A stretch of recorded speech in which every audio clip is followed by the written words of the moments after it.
శ్రీ సచిదానంద సమర్థ సద్గురు సాయి మహారాజుకి జై. సాయి బిడ్డలందరికీ కూడా సాయినాథన్ ఆశీర్వాదాలు. మనము ఉట్టి వయస్సుతోనే ఉపోద్ఘాతము చెప్పుకున్నాము. అలాగే 1వ అధ్యాయం కూడా కంప్లీట్ అయిపోయింది. ఇప్పుడు 2వ అధ్యాయంలో కొంచెం చెప్పుకున్నాము. ఇంకా ఉంది మనకు చెప్పుకోవాల్సింది 2వ అధ్యాయంలో. అది కొంచెం కొంచెంగా చెప్పే ప్రయత్నంలో ఇప్పుడు మనము కొంచెం చెప్పుకుందాము. మనం ఎక్కడున్నామంటే హేమంత్ పంత్ గారు ఈయన చరిత్రని రాయదలిచినప్పుడు నీలో ఉండే అహంకారాన్ని విడవాలి అని బాబాగారు చెప్పారండి. అక్కడ వరకు ఉన్నాం. ఇప్పుడు ఆయన అహంకారాన్ని ఏ విధంగా విడిచి బాబా యొక్క జీవిత చరిత్రను రాయాలనుకున్నారో మనం తెలుసుకుందాం కదా. తెలుసుకునే ప్రయత్నంలో ఇదంతా అప్పుడు ఆయన ఏం చేశారు, ఇదంతా నాకు చూస్తే బాబా దగ్గరికి వెళ్ళి ఆయన్నితో ఈ విషయం చెప్పడానికి కొంచెం సంకోచంగా భయంగా ఉంది. దీనికి శ్యామ గారు అయితే ఆయనకి సన్నిహిత భక్తుడు. ఆయన బాగా చెప్పి పర్మిషన్ తీసుకోగలుగుతారు కాబట్టి ఆయనకి చెప్తామని చెప్పి ఆయన చెప్తారు. శ్యామ గారు, మీరు బాబాతో చెప్పండి, నేను ఆయన జీవిత చరిత్రని వ్రాయాలనుకుంటున్నాను, ఆయన పర్మిషన్ కావాలి, బాబాగారు పర్మిషను, అది మీరు ముందుగా బాబాతో చెప్పి చూడండి అని చెప్పి ఆయన వేడుకోవడం జరుగుతుంది ఆయనతో. అప్పుడు ఈ శ్యామ గారు బాబాగారి దగ్గరికి వెళ్తారు. వెళ్ళి, బాబా నీకోటి చెప్తాను అని మరి ఇలాగా హేమంత్ పంత్ గారు నీ జీవిత చరిత్రను రాయాలనుకుంటున్నారు. హేమంత్ పంత్ గారి పేరు తెలుసు కదండి మనకి, దాబోల్కర్ గారు. మరి ఆయన నీ జీవిత చరిత్రను రాయాలనుకుంటున్నారు. మరి ఆయనకి నీ పర్మిషన్ కావాలి. అలాగని నేను భిక్షాటం చేసి జీవించేవాడిని, నాకు ఇవన్నీ ఎందుకులే అని నువ్వు అంటావేమో, నువ్వు అలా అనకూడదు. నీ జీవిత చరిత్రను రాయడానికి ఆయనకి పర్మిషన్ ఇవ్వాలి ఓ దేవా అని చెప్పి ఆయన చెప్పడం జరుగుతుంది. అలా అంటూ ఆయన బాబాగారుని పర్మిషన్ తీసుకుంటారు. ఆ పర్మిషన్కి అర్థం ఏంటంటే శ్యామ గారికి బాబాగారు ఊది ప్రసాదం ఇవ్వడమే. ఆయన ఊది ప్రసాదం ఇచ్చి ఆశీర్వదిస్తారు. అమ్మయ్య, ఈ పెద్ద ఆయన పర్మిషన్ ఇచ్చేశారు అని ఆయన సంతోషపడతారు. ఆ ప్రసాదం తీసుకుంటారు. ఆ తర్వాత ఆయన దగ్గరికి వస్తారు. వచ్చిన తర్వాత ఆయన అంటారు, బాబాగారు అంటారనమాట ఈయనతో, సరే నువ్వు అన్నీ బాగానే ఉన్నాయి, ఇదంతా బాగానే ఉంది, నువ్వు చెప్పింది బాగుంది, నేను విన్నాను. మరి అక్కడ బాబాగారు అంటారు శ్యామతో, అతను కథలను అనుభవములను పోచేయమను, రోగు చేసి అక్కడక్కడ కొన్ని విషయములను టూకీగా వ్రాసుకోమను. అక్కడక్కడ టూకీగా వ్రాసుకోమను. ఆయన కథలు అనుభవాలు ఉండాలి కదండి. ఈయనని బాబాగారిని అబ్జర్వ్ చేస్తూ ఆయన కథలు లీలలు అన్నీ కూడా చూడాలి కదా. అబ్జర్వ్ చేస్తూ అనుభవంగా వాటిని పరిశీలించాలి కదా. చేసిన తర్వాత అక్కడక్కడ టూకీగా మధ్య మధ్యలో రాసుకుంటూ ఉండమను. నేను సహాయం చేసేదను, ఆయనకి భయపడాల్సిన అవసరం లేదు, నేనున్నాను కదా. వాడెప్పుడూ నిమిత్త మాత్రుడే. నేను రాసుకుంటాను, నా జీవిత చరిత్రని నేనే రాసుకుంటాను, కానీ అతను నిమిత్త మాత్రుడే. అతనిలోని ఎటువంటి అహంకారం ఉండకూడదు. అహంకారం ఎప్పుడూ నా పాదాల చెంత ఉండాలి. ఇలా అంటూ బాబాగారు అతనిని నిమిత్త మాత్రుడిగా చేసి, నా భక్తుల కొరకు నేనే ఆ చరిత్రను రాస్తాను. చూసారా, అహంకారమును విడవవలెను, దానిని నా పాదముల చెంత పెట్టవలెను. నా జీవితంలోని నా ఎవరైతే వారి జీవితంలోని ఇట్లు చేసేదరో నేను మిక్కిలి సహాయపడేదను. ఆయనే కదండి, మనం కూడా అంతే. అప్పుడు బాబా నా జీవిత చర్యల కొరకే కాదు, సాధ్యమైనంత వరకు వారి గృహ కృత్యములోనే తోడ్పడేదను.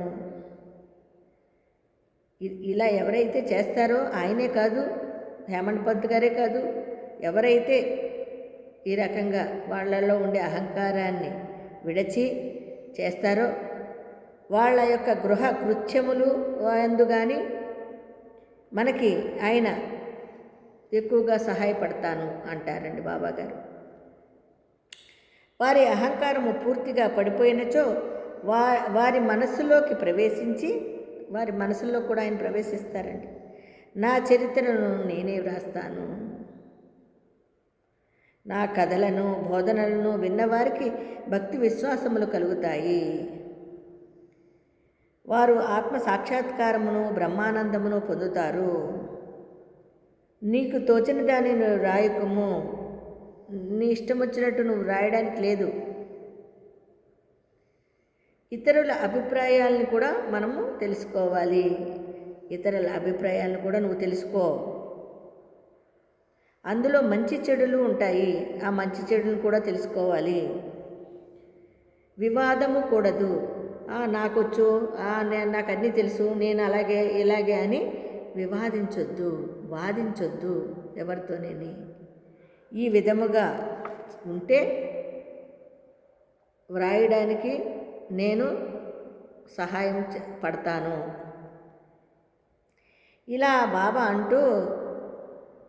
ఇలా బాబాగారు అంటున్నారండి. కానీ ఆయన మనసులోకి ఒక సందేహం వచ్చేసింది. ఏమిటంటే, నన్ను హేమంత్ పంత్ అని పిలుచుటకు కారణమేమై ఉంటుంది? చూడండి, నన్ను హేమంత్ పంత్ అని పిలిచారు కదా బాబాగారు, ఇదంతా బాగానే ఉంది, నాలో అహంకారాన్ని అన్నీ పోగొట్టుకుంటాను, అన్నీ చేస్తాను, అన్నీ బాగానే ఉన్నాయి. కానీ ఆయనకి చిన్న డౌట్ వచ్చింది. నన్ను హేమంత్ పంత్ అని ఎందుకు పిలిచారు ఆయన? ఇలా అనడానికి కారణం ఏంటి? అందుకని ఈయనకి ఇద్దరు స్నేహితులు ఉన్నారండి. ఎవరు? నానా సాహిబ్ దీక్షిత్, నానా సాహిబ్ చందోర్కర్ గారు. వీరిద్దరూ కూడా హేమంత్ పంత్ గారి స్నేహితులు. కాబట్టి వాళ్ళు, ఆ స్నేహితులు ఉన్నారు. వాళ్ళు ఏమంటారంటే, ఈయన వీళ్ళకి ఇవన్నీ చెప్పడము, వాళ్ళు ఏమంటారు, నువ్వు ఒకసారి బాబా గారికి షిరిడీ వస్తే నీకు అర్థమవుతుంది, ఇంకా నీకు మంచి ఆశీర్వాదం అందుతుంది, నువ్వు తప్పకుండా షిరిడీ రావాలి, బాబా గారిని కలవాలి అని చెప్పి అనడం జరుగుతుందండి. అప్పుడు వాళ్ళకి సరే అని ఈయన చెప్పడం జరుగుతుంది. కానీ అనుకున్న పనికి కొంచెం లేటుగా వెళ్ళలేక కొంచెం లేటుగా వెళ్ళే ప్రయత్నం చేస్తారు. ఎందుకు చేస్తారు ఆ ప్రయత్నం కూడా? పాపం ఆయన స్నేహితుడు కొడుక్కి జబ్బు పడతాడు, ఆరోగ్యం బాగుండదు. ఈయనే సహాయపడాల్సి వచ్చింది. అప్పుడు మందులు, హాస్పిటళ్ళు అన్నీ తిరుగుతారు. అలాగే ఒక గురువులను కూడా పిలిపించి అవి కూడా అంటే ఒక భగవంతుని పూజలు అన్నీ కూడా చేస్తారు. ఏం చేసినా కూడా తగ్గదు. అప్పుడు ఈయన అనిపిస్తుంది, ఓహో, నా స్నేహితులు చెప్పారు, బాబాగారి దగ్గర రమ్మన్నారు షిరిడీకి, నేను షిరిడీ వెళ్ళాలి. షిరిడీ వెళ్తే కూడా నాకు ఈ అబ్బాయికి బాగవుతుంది, నాకు కూడా మంచి జరుగుతుంది. నాకెందుకో ఇన్ని చేసినా కూడా ఈ అబ్బాయికి సరికాలేదు ఆరోగ్యము, కాబట్టి నేను షిరిడీ వెళ్ళాలి అని కొంచెం లేటుగా అనిపిస్తుంది. వాళ్ళు చెప్పారు రమ్మని, వెంటనే వెళ్ళలేకపోయినా కొంచెం లేటుగా అయినా వెళ్ళాలి అనుకుని తొందరగా రెడీ అవుతారు షిరిడీ వెళ్ళడానికి రెడీ అయ్యి మొత్తానికి స్టేషన్కి వస్తారండి. ఆయన బాబా దర్శనానికి కొంచెం లేట్ అవుతుంది, అనుకున్న టైం కన్నా కొంచెం లేట్ అవుతుంది. వెళ్ళి ఏం చేస్తారంటే ఆ స్టేషన్లో నిలబడుకుని ఉంటారు. ఆయన మనస్సు పరిపరి విధాల పోతుంది. ఏ బండి ఎక్కాలి, ఏం చెయ్యాలి, ఎలాగ వెళ్ళాలి అనేది ఆయన కంగారు పడుతూ ఉంటారు. పాపము ఈయన చెప్పిన ఆయన పెద్ద ఆయన మంచి పదవిలో ఉండి ఉద్యోగరీత్యా ఎంతో గౌరవ పదంలో ఉన్న ఆయన నాకు చెప్పారే, నేను వెళ్ళలేకపోయిన ఆ టైంకి లేట్ అయిపోయింది అని ఈయన ఈ రకంగా చింతిస్తూ బాధపడుతూ భయపడుతూ ఏదో ఆలోచనలో ఉన్నారండి. ఉండి ఆ ఊరు వెళ్ళే బండి కనిపెట్టుకుని ఉన్నారు. టానా నుండి దాదా వరకు వచ్చే వసాయి పోవు బండి కొరకు వేచుకుని ఉన్నాడండి ఈయన వసాయి పోవాలి. వసాయి ఊరు నుండి టానా నుండి దాదారుకు వచ్చి అక్కడ వసాయి పోవు బండికి కొరకు కనిపెట్టుకుని ఉన్నారండి ఈయన. ఈలోగా లోకల్ బండి ఒకటి వచ్చేసింది. ఈ లోపల ఏమైందంటే ఈయన ఆ బండి ఎక్కాలి, ఈ లోపల కంగారులో లోకల్ బండి ఎక్కేశారండి. ఈయన ఎక్కేసి కూర్చుని ఈయన ఏమనుకున్నారు, బాంద్రా వరకు టికెట్ తీసుకుని బాంద్రా నుంచి షిరిడి ప్రయాణానికి వాయిదా వేసుకున్నందుకు వాళ్ళు ఏమనుకుంటున్నారో ఏంటో ఈ అడవుల్లో ఇంకేం ఆలోచించట్లేదండి ఈయన. ఏదో లోకల్ బండి వచ్చింది ఎక్కాను కూర్చున్నాడండి. కూర్చునేసరికి ఈయన ఏం చేశారు, బాంద్రా నుండి దాదారు వెళ్ళి అక్కడి నుండి మన్మాడు వెళ్ళే రైలు ఎక్కాలి అని ఆయన అనుకున్నారు. అలా దాదారుకు టికెట్ తీసుకున్నారు, ఎక్కేసి రైలు ఎక్కేశారు, దాదారుకు టికెట్ తీసుకున్నారు. కూర్చున్న తర్వాత చూడండి గొప్ప లీల జరిగింది ఆయనకి. ఒక ముస్లిం ఆయన మహమ్మదీయులు రూపంలో ఉన్న ఒక ఆయన ఎక్కి ఆయన పక్కన కూర్చున్నారు.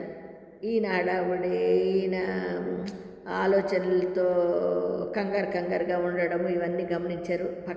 పక్కనే కూర్చుని ఎక్కడికి వెళ్ళాలి అని అడిగారండి ఆయన. ఆ మహమ్మదీని వేషంలో ఉన్న ఆయన అడిగేటప్పటికి నేను షిరిడి వెళ్ళాలి అని చెప్తారండి ఆయన. ఇది దాదార్ స్టేషన్లో ఆగదు, అంటే దాదార్ వరకు టికెట్ తీసుకున్నారు కదండి ఈయన కంగారులో హడావుడిలో. ఇది ఆగదు, దానికన్నా పైకి వెళ్తుంది, ఇంకా ముందుకు వెళ్తుంది. నువ్వు ఈ ట్రైను దాదార్లో ఆగదు కాబట్టి ఇంకా ముందుకు పోయి బోరుబందర్ స్టేషన్లో దిగు. ఆయన చెప్పకపోతే ఆయన షిరిడి వెళ్ళలేరండి ఆ తెల్లారికి. ఓ పక్కనేమో ఫ్రెండ్స్కి మాట ఇచ్చాను, వాళ్ళు ఏమనుకుంటున్నారో ఏమని ఈయన తెగ టెన్షన్ పడిపోయి బాధపడిపోయి ఫీల్ అవుతున్నారు. బాబా గారే స్వయంగా ఆ రూపంలో వచ్చి ఈయనకి ఆ సలహా ఇవ్వకపోతే ఈయన ఉదయానికల్లా షిరిడి వెళ్ళలేకపోయేవారు. సరిగ్గా అనుకున్న టైంకి ఆయన ఆ బాబా గారి ఆశీర్వాదముతో ఆయనే ఈయనకి సహాయపడడంతో సరిగ్గా షిరిడికి ఉదయం 9-10 గంటల లోపలనే షిరిడి చేరుకున్నారండి ఆయన. చేరుకుని అప్పుడు చేరుకునేటప్పటికి అక్కడ ఈయన కోసం ఎదురు చూస్తూ ఉన్నారండి. ఈయన వస్తానని చెప్పారు పలానా టైంకి, కొంచెం లేట్ అయినా మళ్ళీ ఆ తర్వాత వచ్చారు. పలానా టైంకి వస్తానని చెప్పడం వల్ల ఏమైందంటే వాళ్ళు నానా సాహిబ్ దీక్షిత్ గారు ఎదురు చూస్తూ ఉన్నారండి, ఈయన వస్తున్నారు కదా. మరి ఈ విధంగా బాబా గారి దగ్గర చూడండి ఎంత ఆశీర్వాదం పొందారో ఆ మహానుభావుడు హేమంత్ పంత్ గారు. వచ్చి మొత్తానికి స్టేషన్లో అక్కడ కూర్చున్నారు. టాంగా దిగారు, అదంతా చూసుకున్నారు. వెంటనే బాబా దర్శనానికి వెళ్ళాలి అనుకున్నారు. ఆత్రంగా బాబా దర్శనానికి వెళ్ళారు. అప్పుడే మసీదు నుండి వచ్చుచున్న తాత్యా సాహిబ్ నోల్కర్, అంటే ఈయన దిగారు, ఆయన స్నేహితుడు ఆహ్వానించారు. ఇద్దరు కలిసి వెళ్తుంటే నోల్కర్ గారు కనిపించారు మసీదు నుంచి వస్తూ. బాబా వాడ చివర ఉన్నారు, ముందు ఆయన్ని ధూళి దర్శనం చేసేసుకోండి అని సలహా ఇచ్చారు. సలహా ఇచ్చి ఆయన అలాగెళ్ళారు. మరి కాలకృత్యాలు అన్నీ తీర్చుకుని స్నానాదులు ముగించుకుని వెళ్ళాలంటే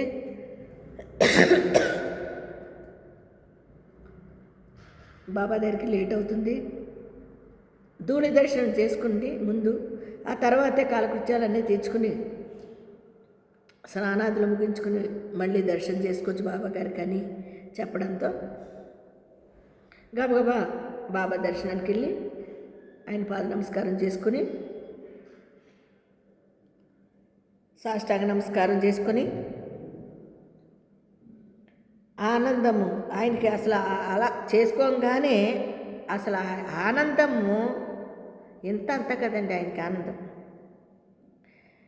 అప్పుడు ఆయనకి అనిపించిందంటండి, నా సర్వేంద్రియములు తృప్తి చెందినవి, ఆకలి దప్పిక మరచి తిని మనస్సుకు సంతుష్టి కలిగినది.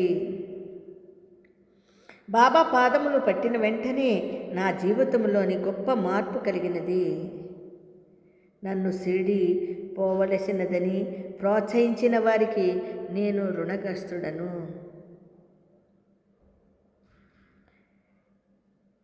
ఆ విధంగా ఆయన చింతిస్తూ వారిని అంటే ఈ షిరిడి రావాలని ప్రోత్సహించిన వారిని అసలు నిజంగా ఆయన ఎంత ఆనందపడుతున్నాడండి, ఎంత సంతోషపడుతున్నాడు. అసలు ఇలాంటి సలహా ఇచ్చి నన్ను ఇక్కడికి రమ్మన్నందుకు గాను అబ్బబ్బబ్బా నాకు కలిగిన ఆనందం ఎంత అంత అని, కానీ అసలు ఆ ఆనందాన్ని తట్టుకోలేక ఆయన ఈ విధంగా చింతిస్తూ నాలోని అసలు ఆయన్ని పాదస్పర్శ అలా తగలంగానే ఆయనలోనంట ఎంత ఆనందం. ఆయన సర్వేంద్రియాలు తృప్తిపడిపోవడమే కాకుండా ఆకలి దప్పికలు మర్చిపోయినంత ఇదిగా మనసు సంతోషముతో అసలు సంతుష్టి చెందిందంటండి. ఆయనకి అంత సంతోషం అయిపోయిందంట. బాబా పాదములు పట్టిన వెంటనే నా జీవితంలోని గొప్ప మార్పు కలిగినది. ఆయనకి అసలు ఆయన పాదాలు పట్టుకున్న వెంటనే కూడా ఆ మార్పు మామూలుగా లేదంటండి, చాలా మారిపోయిందంటండి. ఆయన మనస్సు ఎలా వచ్చాడండి, ఆయన వికల మనస్సుతో వచ్చాడు, హడావిడిగా వచ్చాడు, ఏదో చింతిస్తూ వచ్చాడు. కానీ ఇక్కడ జరిగిందేంటి, జస్ట్ ఆయన పాదాలు అలా పట్టుకోగానే, ఆయన దర్శన భాగ్యం లభించగానే ఆయన మనసులోని అన్నీ పోయినాయండి. ఎంతో ఆనందమైపోయిందటండి ఆయనకి. ఈ విధముగా అందుకని అసలు నన్ను ఈ విధంగా ప్రోత్సహించి షిరిడి పంపించిన వాళ్ళందరికీ కూడా నేను రుణగ్రస్తుడను, వాళ్ళని ఎప్పటికీ నేను మరవలేను అని చింతిస్తూ ఆలోచిస్తూ ఈయన నన్ను ప్రోత్సహించిన వారిని నేను ఎప్పటికీ మరవలేను. నా నిజమైన స్నేహితులు ఎవరంటే నిజంగా వారిని ఈ షిరిడికి పంపించారు చూడండి, వారే నా నిజమైన స్నేహితులు. వారికి కూడా నేను నా మనసులో సాష్టాంగ నమస్కారాలు తెలియజేసుకుంటున్నాను. ఎందుకంటే బాబా గారిని కలిసేటట్టుగా చేసినందుకు గాను, ఆ సలహా ఇచ్చినందుకు గాను, నేను షిరిడి వచ్చినందుకు, అసలు నిజంగా ఈ ప్రోత్సాహం జరిగినందుకు గాను వాళ్ళందరికీ కూడా నేను నా మనసులోనే సాష్టాంగ నమస్కారాలు సమర్పించుకున్నారండి. ఆయన నాకు తెలిసిన సాయిబాబా దర్శనము మనసులోని ఆలోచనలు మారిపోయి మన వెనుకటి పాపకర్మలు తగ్గిపోయి క్రమముగా ప్రపంచమందు విరక్తి కలిగి నా పూర్వజన్మ సుకృతముతో నాకు ఈ దర్శనము జరిగినది అని, నాకు ప్రపంచమంతా బాబా రూపముగానే ఉన్నది అని. అబ్బబ్బబ్బా, ఆయన సంతోషానికి అవధులు లేవండి. ఎన్ని రకాలుగా ఆలోచిస్తున్నారు చూడండి. ఆయన మనస్సులోని అంట అసలు వెనుకటి కర్మలు కూడా అన్నీ పోయినట్టంట. అసలు అంత అద్భుతంగా ఆయన బాబా గారికి సరెండర్ అయిపోయారండి ఆయన హేమంత్ పంత్ గారు. అలాగే మనం కూడా బాబా దగ్గర ఈ విధంగా ఆశీర్వాదాలు తీసుకుంటూ ఈ 2వ అధ్యాయంలోనే ఇంకొంచెం ఉంది, అది రేపు చెప్పుకుందాం. సాయిరామ్.